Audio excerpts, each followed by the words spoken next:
Well, folks, thanks for tuning in today again as we get you the behind the scenes on the major headlines, saves you lots of doom scrolling. Hopefully, you continue to enjoy this as more and more people are tuning in Canada and the US. Thanks for your support. Let's jump right into it.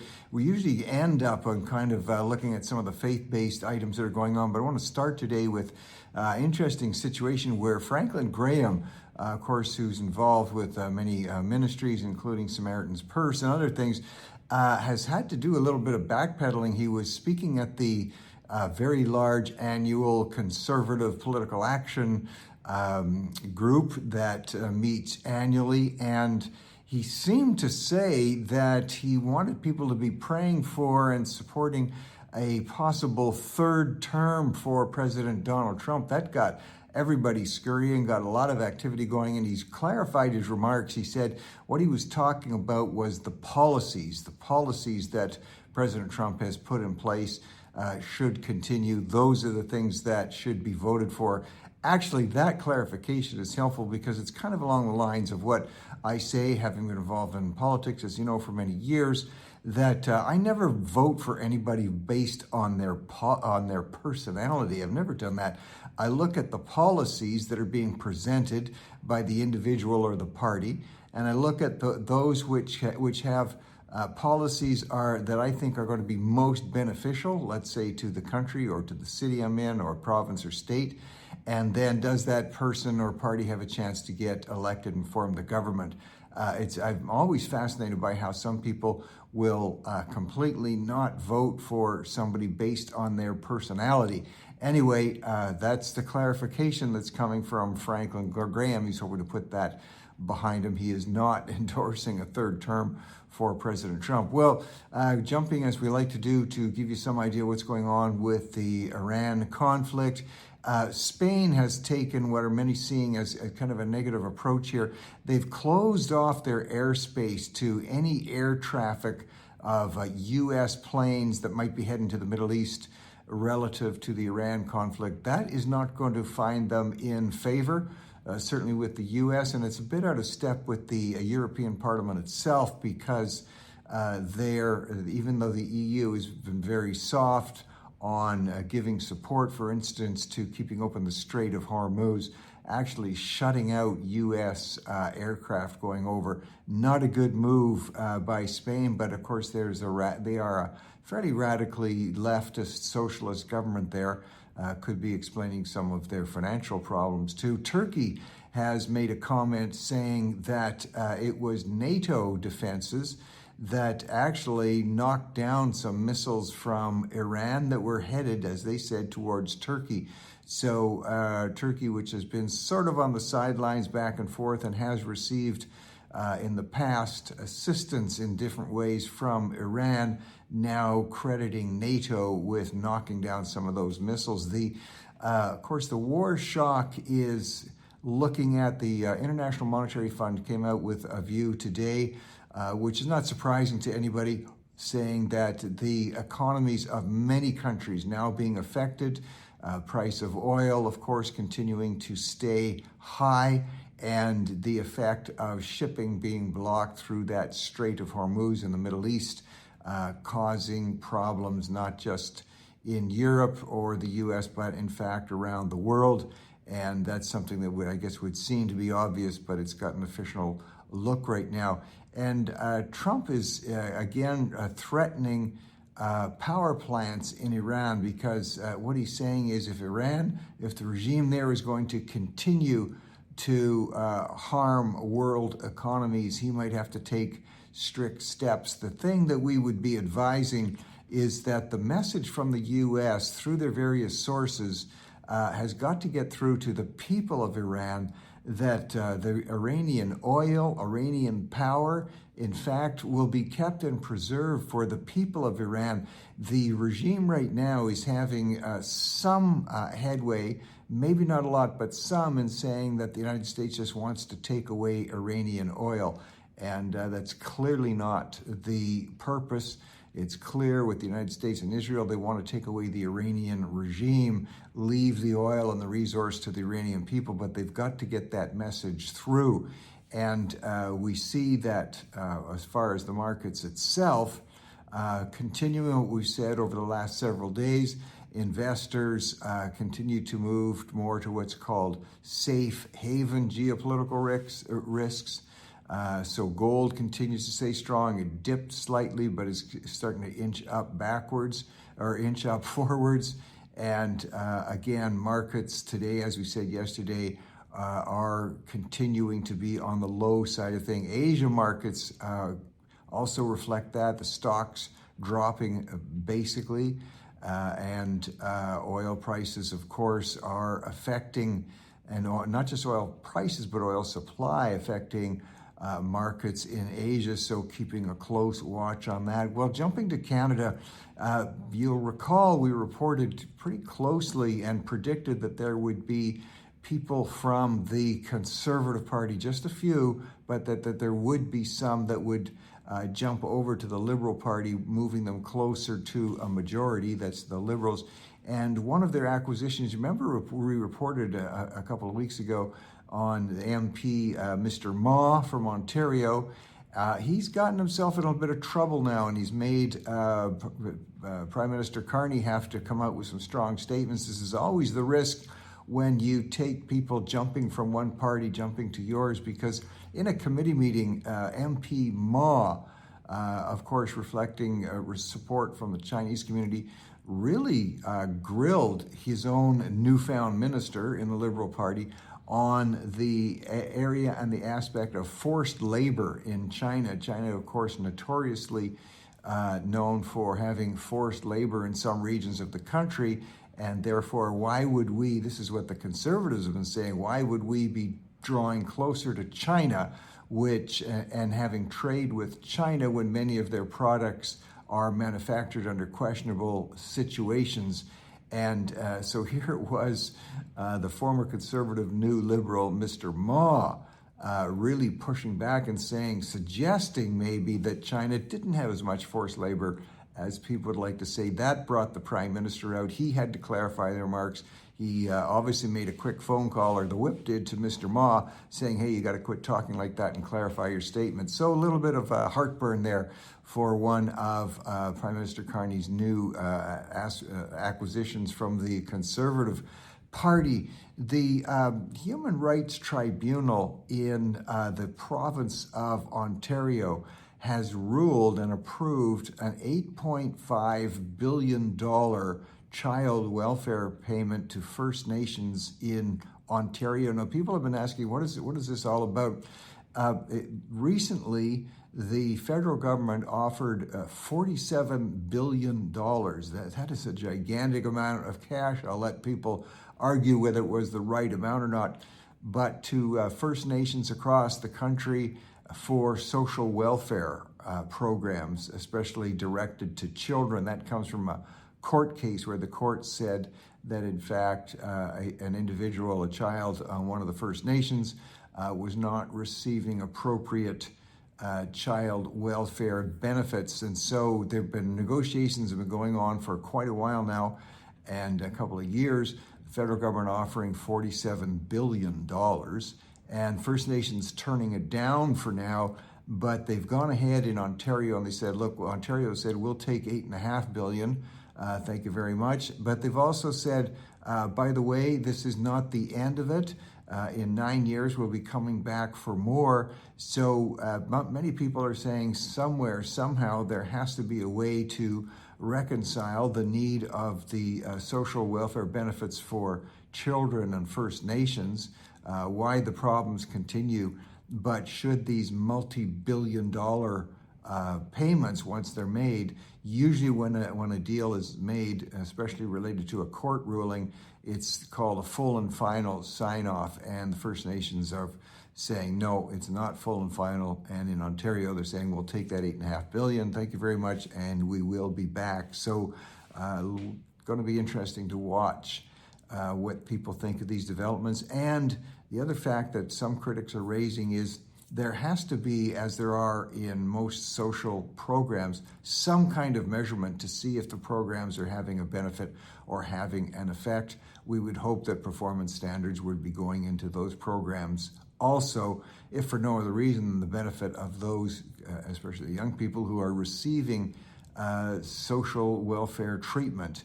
So monitoring performance-based standards, and will there be an end to the payments? These are all questions that are not resolved, even though the money is going out in the billions of dollars. Well, in Alberta, Premier Danielle Smith continues to, I believe, distinguish herself by coming out with policies that most people, not all, and certainly not mainstream media, but most people think are common sense.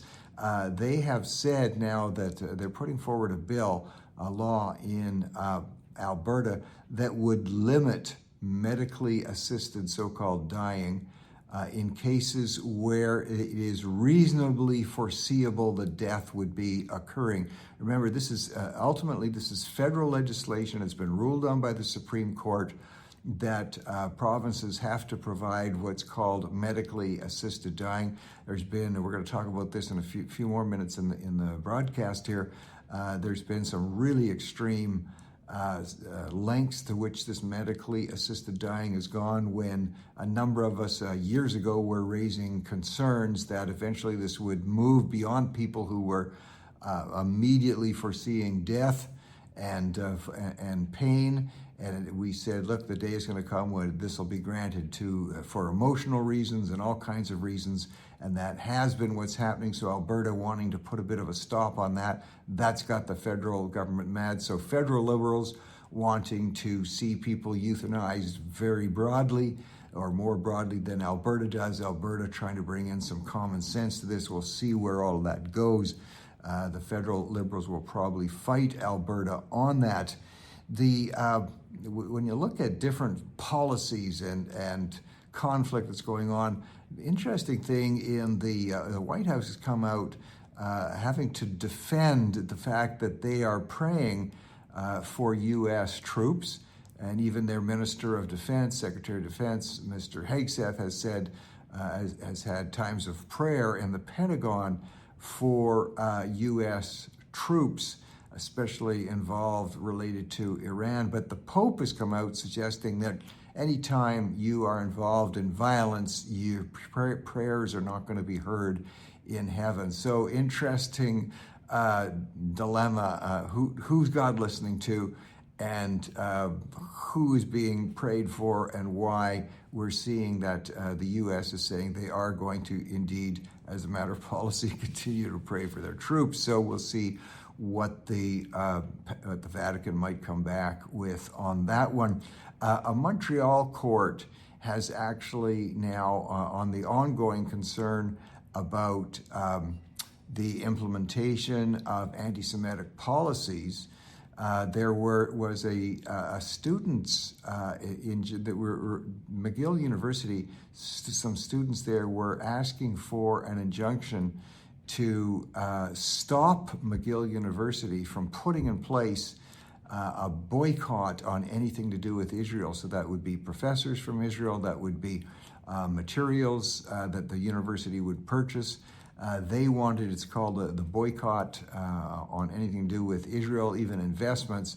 And some students there said, no, that's ridiculous, that's anti-Semitic to be shutting out anything to do with Israel. And now a court in Montreal has actually rejected the students who are saying that this is racist and they want it to stop. And the Montreal court is upholding McGill University's right to shut down investment or anything to do with trade related to Israel. People shouldn't be surprised at this. Back in the 30s and 40s and even into the 50s, McGill was famously known for putting a quota on the number of Jewish professors. So a highly racist policy, which they eventually abandoned moving into the 60s. And now it seems McGill reverting back to its anti-Semitic roots, and the Montreal court upholding them in that. Kind of disturbing to see that. Well, another thing going on in Ontario, and here's on a positive item, between Premier Ford and Prime Minister Carney, they're looking at, of course, the great need to develop resources in a world that's demanding it, resources not just for semiconductors and for improvements in all types of quality of life.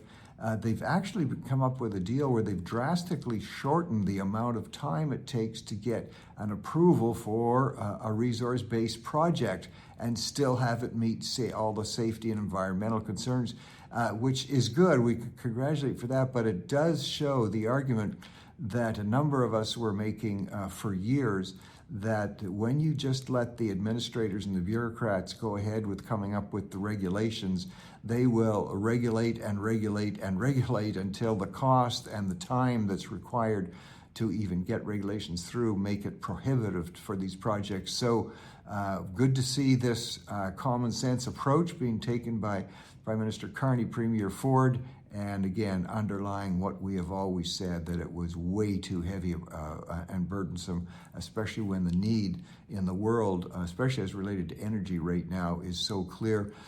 Canadians are feeling pretty good about the fact that Celine Dion has announced a return to the stage. She's been away from the stage for quite a period of time, dealing with a serious health condition, and now making a return. She's going to be doing that in fact, in settings, a special place in Paris on the stage there, making her return to the world stage. Well, shifting back to President Trump and the U.S. for a minute, he has actually continued to talk about the fact that there could be an attack from the U.S. on Iranian strongholds if Iran continues to block ships and fire on ships going through the Strait of Hormuz. And in light of that, Tehran has said it seems like they may have taken one step backwards. They're saying they are now going to allow up to 20 tankers a day to get through those straits. So they're trying to do what they can without looking like they're caving in, but they are seeming to lighten the grip a little bit on the Strait of Hormuz. And that's because, of course, around the world, economies are affected by the fact that trade would be diminished coming through there. Oil trade alone is having an effect. For instance, South Korea has just announced in a budget today a special extra $17 billion in their budget, which will have an impact on their taxes, but just to deal with the effect, the financial effects of citizens relative to the energy problem there.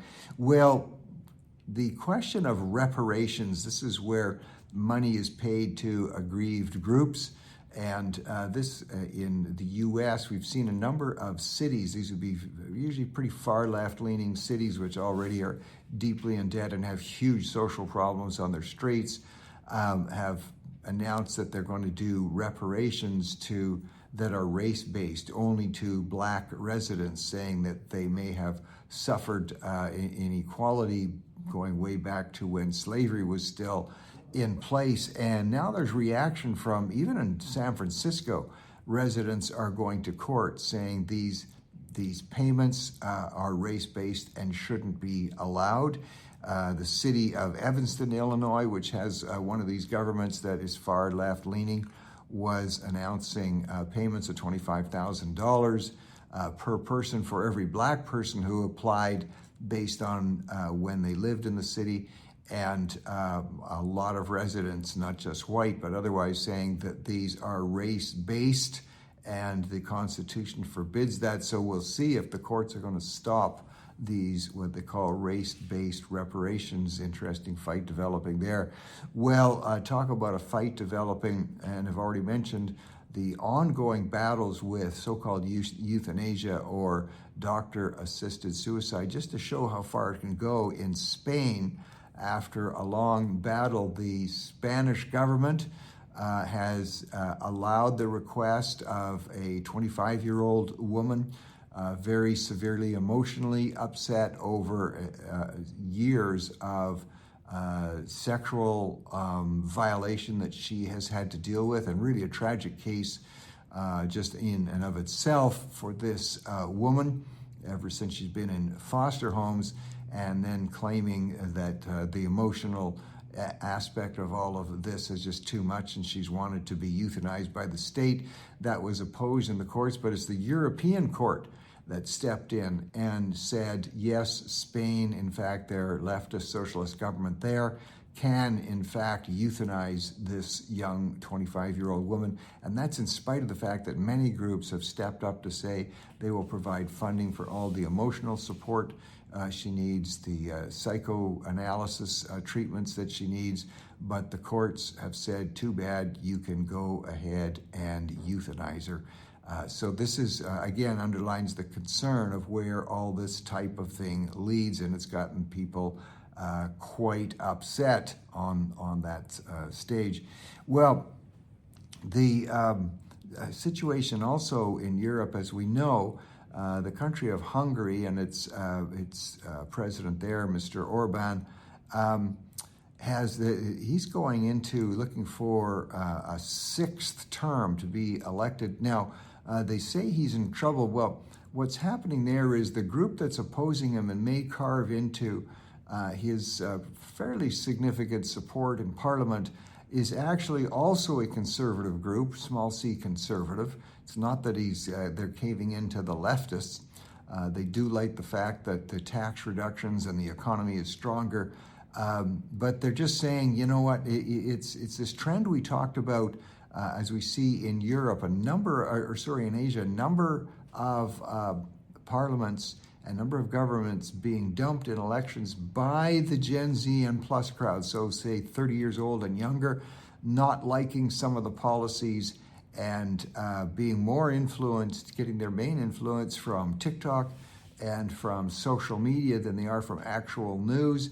You'll have to decide whether you think that's a good trend or not, but we're going to see in these watch the elections in Hungary. Now, just the wisdom of pursuing a sixth term of office really stretches things politically, even if you do like the policies. But we're going to see this rising movement of 30 years old and younger getting involved in politics, as they should be. That's not a negative thing, but they usually bring a more left-leaning focus. We'll see where that goes. Well, in the world of entertainment, and we knew this would happen eventually, you are going to see now a TV series based on Jeffrey Epstein. It's in the plan, it's in the works by Sony Pictures. I can tell you, I'll make the prediction that is going to get huge viewership. Unfortunately, it's going to be tantalizing to millions of people, even though it's purported to be done to show what a horrific person this was, and Jeffrey Epstein certainly was a walking horror show. A little bit concerning about, I guess it was inevitable, but when you start talking in depth about the types of things he was involved in, we'll have to see if the effects of that overall socially are going to be positive or not. But watch, I predict that's going to be a very popular and money-making series. Israel's parliament has abandoned a multi-decade policy of no capital punishment. They dispersed with capital punishment many, many years ago. They're bringing it back now in a case where if it involves terrorism activity, proven beyond a shadow of doubt that it was a terrorist-related attack that killed an Israeli citizen, that could be subject to the death penalty. We'll see if that has a deterring effect as this moves along. Well, on kind of a strange story that's emerging here, but it's showing a new trend. And this is, are you ready for this? Brace yourself. Ant trafficking. I don't mean your aunt or your uncle. I mean those little insects in Africa. It's come to light that because of a demand, so many people wanting to, at home, and a lot of this is coming out of Asia, wanting to set up these little plastic ant farms, sort of like an aquarium, and then you and your kids can watch how ants work. And so it's created a real demand, in fact, a black market for the best type of ants, which come from Kenya. And one ant can sell for over $200. And what they're doing is people are going into these, where there are these massive ant hills, and harvesting the ants. They put them in little tubes and vials. which can't be detected when you put it in a package. Apparently, you can ship these ants around the world, and the scanners at the airports don't see it as a living thing, and they get through. And environmentalists are very much concerned because, for instance, invasive ant populations getting into a place like China, which has an entirely different type of grain crop that these ants apparently would just literally eat up. So there you go, folks. The black market is not just for exotic animals, but now for ants. Kind of makes you think of that proverb by King Solomon saying, look at the ant, you sluggard, consider her ways and be wise. So the ants making a big comeback there.